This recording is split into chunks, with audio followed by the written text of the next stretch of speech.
Deus mudou a direção, né, e passa a se tornar uma entidade representativa.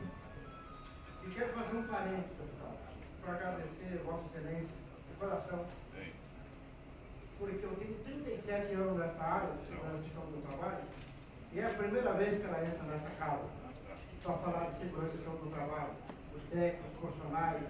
O ano passado, o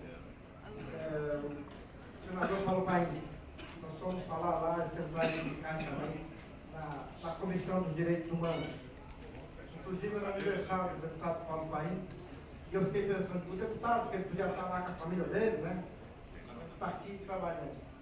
Então é muito importante. Nesses anos todos, é a primeira vez que a Câmara abre a porta para ouvir aqueles trabalhadores que fazem desse país a 7ª economia do mundo. E eu, com a minha militância, gostaria de saudar aqui o Brasil, Serafinha, a Ana Paula, a professora doutora Maria Amélia, eu tenho que agradar porque é minha chefe. Eu também sou servidor da Fundação. Paulinho, doutor Guilherme, companheiro Plínio da Central Única dos Trabalhadores, porque além de representar aqui o presidente Armando Henrique, eu também represento a Direção Nacional da UGT, a Secretaria Nacional de Segurança e Saúde da UGT, e temos feito um trabalho enorme em parceria com outras centrais sindicais, fóruns de segurança e saúde do trabalho. O presidente Patá tem dado um apoio integral a todas as atividades de segurança e saúde que nós temos feito na central, coisa que no passado era impossível o sindicato estar fazendo isso. Então, é com muito carinho, com muita responsabilidade, né, e demais companheiros aí do sindicato do BF, do sindicato dos técnicos de São Paulo, muita gente que há muitos anos milita nessa área. Nós temos que dar uma recapitulada, porque a segurança e saúde no Brasil nasceu na década de 70, porque lá fora o mundo começou a dizer que o Brasil maltratava os seus trabalhadores. E por incrível coincidência, né, em 1970 o Brasil foi campeão do mundo. A ditadura usou isso maravilhosamente bem, trazendo todo mundo para Brasília. Só que teve alguns corajosos que foram lá na França dizer não, estão maltratando, estão torturando os trabalhadores.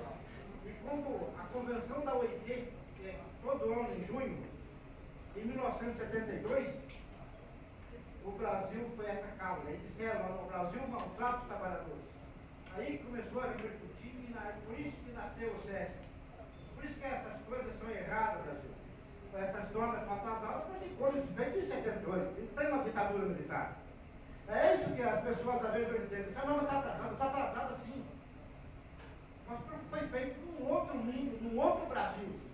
Num outro Brasil. Que o negro não estava nas escolas, não estava na universidade, não estava na Câmara Federal. Eu posso dizer, e desculpe, me perdoe se eu vou ser ousado demais, mas eu tenho autoridade moral para dizer, porque servidor da Fundacentro, há 29 anos, fui afastado da entidade por denunciar a morte de trabalhadores. Em 1988, fiquei 5 anos afastado, ganhei na justiça, voltei, só porque eu disse na imprensa por que morriam os trabalhadores. Usando o mesmo motivo que o Plínio disse aqui agora em público para o Brasil inteiro. Dessa luta do capital do trabalho, desse capital que é selvagem, desse capital que quer o lucro, somente esquece da delicadeza do ser humano. E aí passa por educação, porque o engenheiro fica lá 5 anos estudando produção, o advogado estudando ganhar dinheiro, então aprende educação e lidar com o ser humano, do capital, da história do trabalho, da história do mundo do trabalho, da história do trabalho, do planejamento do trabalho, do guardismo, do terrorismo, que aí eu precisava meio dia para a gente falar. Então, é essa a diferença. E os técnicos de segurança do trabalho está nesse meio, sem uma má formação em todo o Brasil. Ele foi criado num plano de emergência, que foi chamado de PNVT, era quase um pacto. Plano Nacional de Valorização do Trabalhador, Meta 4. Meta 4 falava de segurança do trabalho. Nesse plano, deputado Gentil, falávamos até gabinete dentário, né, 72, para sindicato. Para sindicato que ir para a rua, para sindicato que não identificar. Então,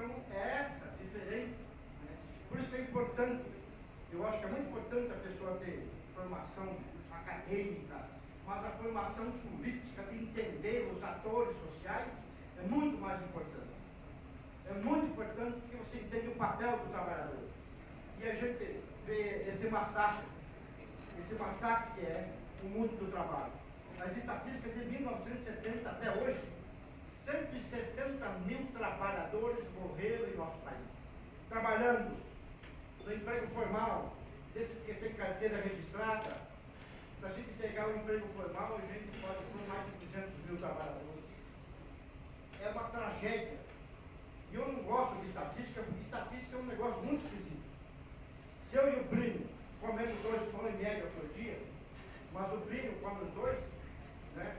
Mas na pesquisa está que cada um come um pão. Eu quero ver se a gente, né? E quando fala de estatística e segurança e saúde do trabalho, é muito esquisito, porque para a pessoa que perdeu o dedo, a mão, o braço, ou perdeu o pai ou a mãe no trabalho, é 100%. Isso que o doutor Guilherme Franco falou aqui, da importância da visão da saúde pública, da visão maior que a saúde das pessoas não pode ser produto de comércio, de venda, de lucro. Eu, pelo menos, acredito nisso. E por isso nasceu o SUS. A saúde, o lema da Organização Mundial de saúde é o bem-estar social, físico, mental e não mera ausência de moléstia. Quer dizer, não é eu não tenho hepatite que eu não tenho doença. Saúde é casa, moradia decente, é transporte, é água tratada, é creche para os meus filhos, é transporte, salário, que eu acho que um dos maiores acidentes de trabalho no Brasil, o causa de trabalho é o salário. Sabe, isso é saúde, isso é discutir saúde. Eu me lembro que uma vez eu estava dando uma palestra numa cidade do Brasil, o cara falou, você não vai falar de segurança do trabalho, que eu me aprofundei nesse tema. Imagina um trabalhador que mora muito longe, e chega no trabalho, mora mal, vive mal, não tem transporte, não tem creche para deixar o filho. Como que esse trabalhador vai trabalhar? Ele é um grande candidato a sofrer o seu trabalho. E esse trabalho, dessa visão da saúde, em todo o Brasil, tem uma portaria 104 do Ministério da Saúde, que faz parte da lei da 8080, tudo ali que o doutor Guilherme falou.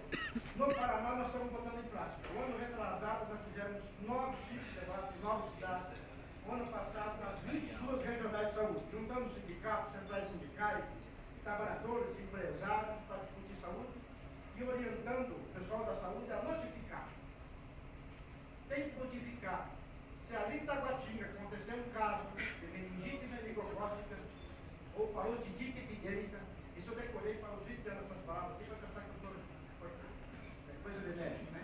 Parotidite epidêmica é cachumba, né? Acontece cachumba numa cidade, numa escola, a comunidade escolar, pai, professores e mestres ficam apavorados. E é notificado.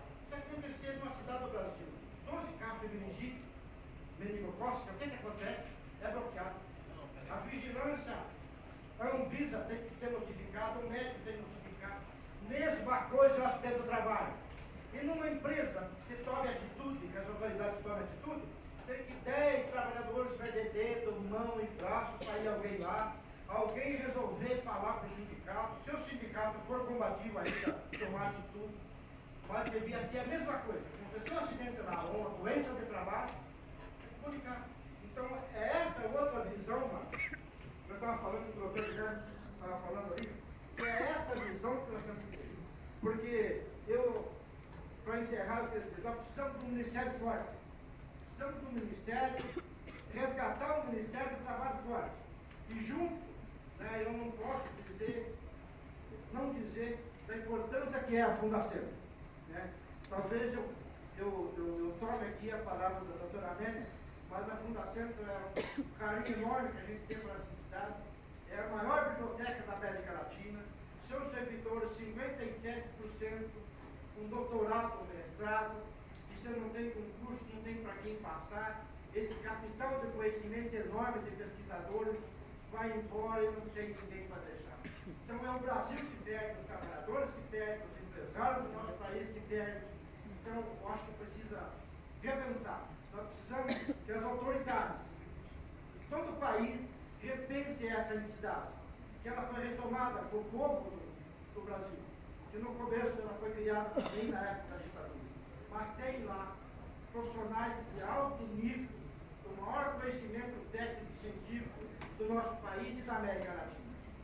E digo isso com carinho porque eu fui afastado dessa entidade e consegui voltar. E voltar pelo carinho que ela representa, de segurança e saúde, é muito mais do que colocar capacete de botina e enfeitar o trabalhador.